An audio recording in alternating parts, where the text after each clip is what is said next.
کیا یاجوج ماجوج کوئی خلائی مخلوق ہیں یا کسی اور ڈائمینشن کے پراسرار مخلوق، یا وہ زومبیز جیسے کوئی عجیب و غریب نسل ہے جیسا کہ آج کل سوشل میڈیا پر کچھ لوگ دعویٰ کر رہے ہیں؟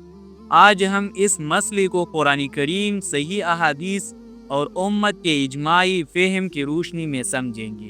یہ ایمان بالغیب کا مسئلہ ہے، لیکن اس کی بنیاد واضح نصوص پر ہے۔ سب سے پہلے ہم قرآن کریم کی طرف رجوع کرتے ہیں، کیونکہ مسلمانوں کے لیے اصل ماخذ قرآن کریم ہے۔ اللہ تعالیٰ فرماتا ہے ان یأجوج و مأجوج مفسدون فی الارض، یعنی وہ زمین میں فساد مچانے والے ہیں۔ یہاں چند بنیادی نکات سامنے آتے ہیں۔ قرآن انہیں زمین میں فساد کرنے والا کہہ رہا ہے۔ ذوالقرنین نے ان کے خلاف پہاڑوں کے درمیان دیوار تعمیر کی۔ یہ دیوار لوہے کے چادر اور پگھلی ہوئی تانبے سے بنائی گئی۔ اب ذرا سوچئے، اگر وہ خلائی مخلوق ہوتی تو کیا انہیں روکنے کے لیے مادی دھاتوں کی دیوار بنائی جاتی؟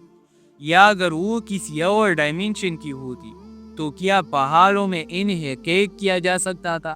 یہ واضح ثبوت ہے کہ ان کا وجود زمینی اور مادی ہے۔ اب ہم صحیح احادیث کی طرف آتے ہیں جو اس مسئلے کو مکمل طور پر واضح کر دیتی ہیں۔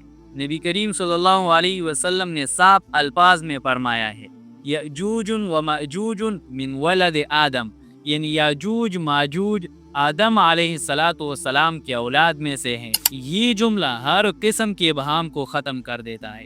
جب نبی کریم صلی اللہ علیہ وسلم نے خود کہہ دیا کہ وہ اولاد آدم ہیں، تو پھر انہیں ایلین کہنا یا کسی اور نسل کہنا نبی کریم صلی اللہ علیہ وسلم کے بیان کے خلاف ہوگا۔ احادیث میں آتا ہے کہ وہ کثرت تعداد رکھتے ہوں گے، ان کی نسل بڑھتی رہے گی، وہ طبعی موت سے مریں گے۔ یہ تمام صفات انسانی حیات کی ہیں۔ کہیں پر بھی یہ ذکر نہیں کہ وہ کسی اور سیارے سے آئیں گے، اور نہ یہ ذکر ہے کہ وہ غیر مادی مخلوق ہیں۔